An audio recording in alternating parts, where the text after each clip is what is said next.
ക്രിസ്തുവിൽ സ്നേഹമുള്ളവരെ, സുവിശേഷ വായനയ്ക്ക് ശേഷം സമുദായ ദിനത്തിൻ്റെ ഇടയലേഖനം വായിക്കാനുള്ളത് കൊണ്ട് ഇന്ന് ആഗമനകാലത്തിലെ ആദ്യത്തെ ഞായറിലേക്ക് പ്രവേശിക്കുന്ന കോണ്ടെക്സ്റ്റിൽ ഇതിനെക്കുറിച്ച് ഒന്നും പറയാതെ ഇന്ന് ബലിയർപ്പിച്ചാൽ അത് ശരിയല്ല. അതുകൊണ്ടാണ് ഇൻട്രൊഡക്ഷൻ ഇത്തിരി നീട്ടി പറയാനുണ്ട്. അതുകൊണ്ട് എല്ലാവരോടും ഇരിക്കാനായിട്ട് പറഞ്ഞത്.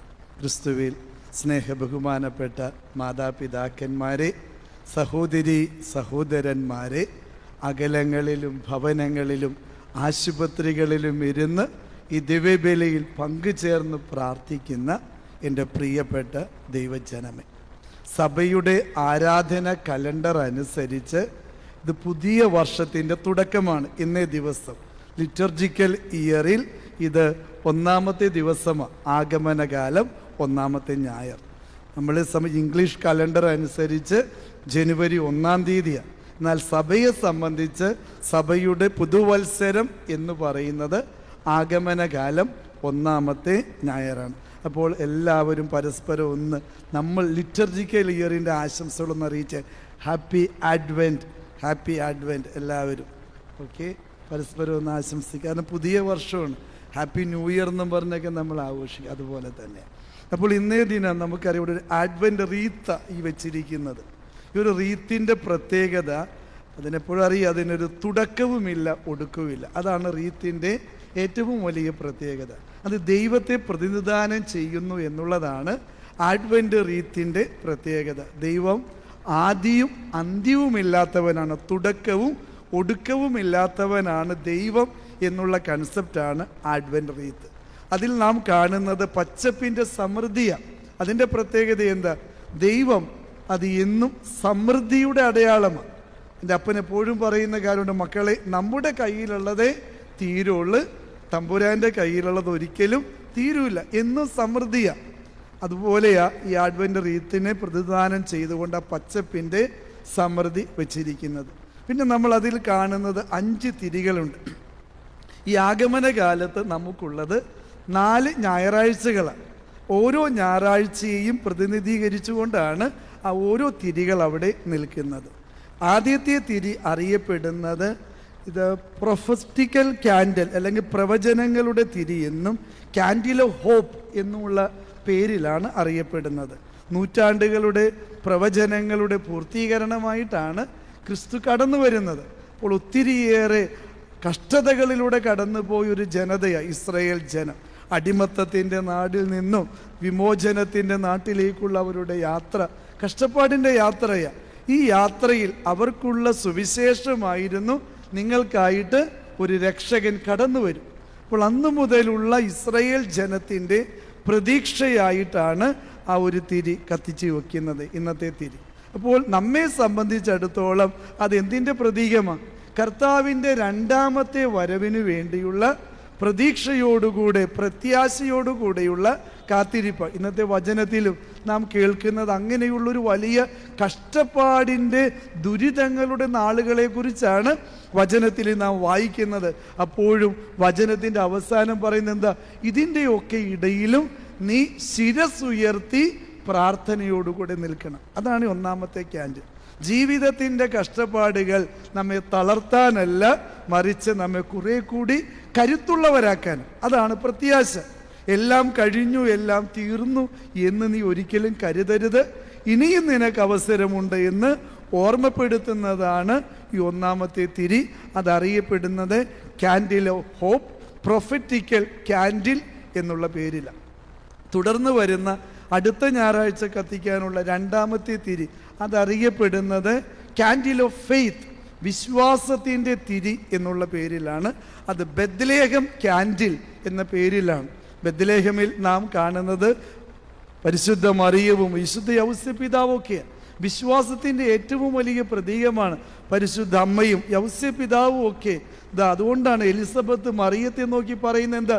വിശ്വസിച്ച നീ ഭാഗ്യവതി എന്നുള്ളത്. അപ്പോൾ നമ്മളുടെ ഈ ഒരു ആഗമന കാലത്തെ 2ാമത്തെ ഞായറാഴ്ച സഭ നമ്മെ ഓർമ്മപ്പെടുത്തുന്ന കാര്യം കുറെ കൂടി ആഴമുള്ള വിശ്വാസം നിനക്കുണ്ടായിരിക്കണം. വിശ്വാസം എന്ന് പറയുന്നത് കൺമുമ്പിൽ കാണുന്നതല്ല, കാഴ്ചക്കപ്പുറത്തുള്ളതിനെ നമ്മൾക്ക് കാണാൻ പറ്റുന്ന തെളിച്ചത്തിന് പറയുന്ന പേരാ വിശ്വാസം എന്ന് പറയുന്നത്.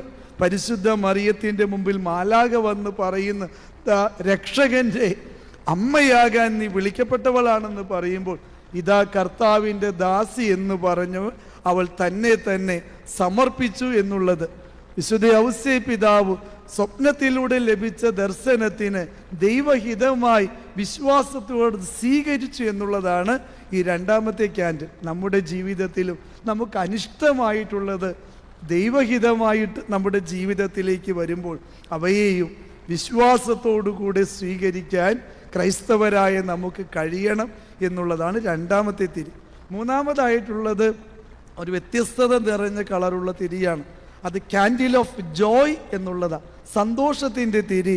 അതിനെ പറയുന്ന മറ്റൊരു പേര് ഷെപ്പേർഡ് ക്യാൻഡിൽ, ഇടയന്മാരുടെ തിരി എന്ന്. ഇടയന്മാർ ആരായിരുന്നു? ഏറ്റവും കൂടുതൽ അവഗണിക്കപ്പെട്ടവരാണ്. ജീവിതം മുഴുവനും തങ്ങളുടെ ജന്മത്തെ ഓർത്ത് സങ്കടപ്പെട്ട് കഴിഞ്ഞിരുന്നവരാ. കാരണം എന്താ? അവർക്ക് കൂലിയായി കിട്ടുന്നത് ആടിനെ തന്നെയാണ്. എന്നാൽ ആടുകളുടെ ഇടയിൽ നിന്ന് ഒന്നോ രണ്ടിനെയോ ചെന്നായ്ക്കൾ പിടിച്ചുകൊണ്ട് പോയാൽ പിന്നെ അവർക്ക് കൂലിയില്ല. കൂലിയില്ലാതെ പണിയെടുക്കേണ്ടി വന്നിരുന്ന ഒരു ജനവിഭാഗമാണ് ഈ പറയുന്ന ഇടയന്മാർ.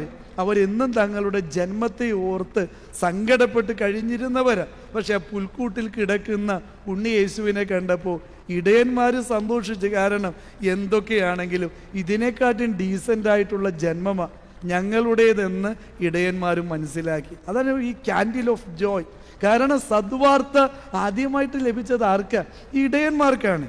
എന്ന് വെച്ചാൽ അവഗണിക്കപ്പെട്ടവരും മാറ്റി നിർത്തപ്പെട്ടവരും ഒക്കെ ദൈവത്തിൻ്റെ സന്നിധിയിൽ അതിവിശിഷ്ടരാണ്. അവർ ഒത്തിരിയേറെ ദൈവം കാണുന്നവരാണ് എന്നുള്ള തിരിച്ചറിവ്. അപ്പം നമ്മുടെ ജീവിതത്തിൽ നമ്മുടെ സങ്കടങ്ങൾ ആരും കാണുന്നില്ല, അറിയുന്നില്ല എന്ന് കരുതിയാലും നിന്റെ ദൈവം നിന്നെ കാണുന്നുണ്ട്, അറിയുന്നുണ്ട്.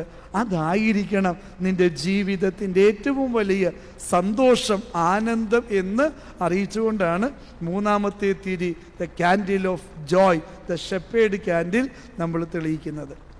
നാലാമത്തെ ക്യാൻഡിൽ അതറിയപ്പെടുന്ന ക്യാൻഡിൽ ഓഫ് പീസ്, സമാധാനത്തിൻ്റെ തിരി. അതിന് പറയുന്ന മറ്റൊരു പേരാണ് ഏഞ്ചൽസ് ക്യാൻഡിൽ, മാലാഖമാരുടെ തിരി.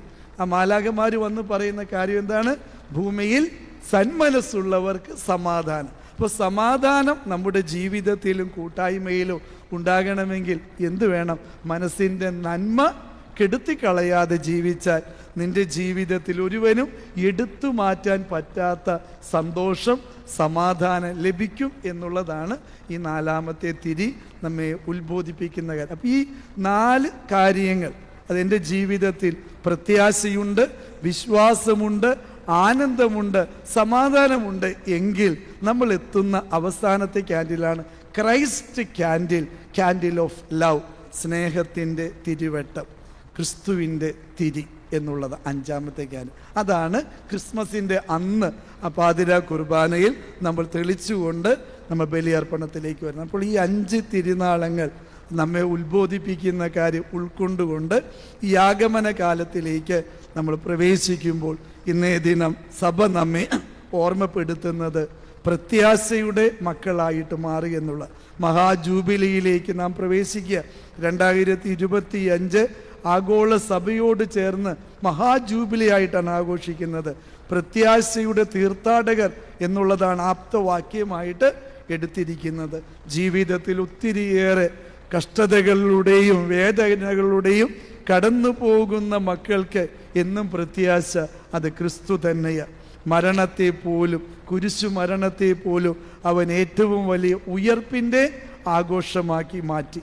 മരണം എന്നുള്ളത് നമ്മുടെ ജീവിതത്തിൻ്റെ ഏറ്റവും വലിയ നഷ്ടമെങ്കിൽ ആ മരണം പോലും ജീവൻ്റെ ഉദ്ഘോഷണമാക്കി മാറ്റിയ ഒരുവനെ അനുഗമിക്കുന്നവരാണ് നമ്മളെങ്കിൽ എൻ്റെ പ്രിയപ്പെട്ടവരെ, ഇന്നെൻ്റെ ജീവിതത്തിൻ്റെ കഷ്ടതകളും നഷ്ടങ്ങളും വേദനകളെയൊക്കെ അതിജീവിക്കാനുള്ള കരുത്ത്, ചൈതന്യം നിൻ്റെ ഉള്ളിൽ നിൻ്റെ ദൈവം നൽകിയിട്ടുണ്ട് എന്നറിയുക, വിശ്വസിക്കുക.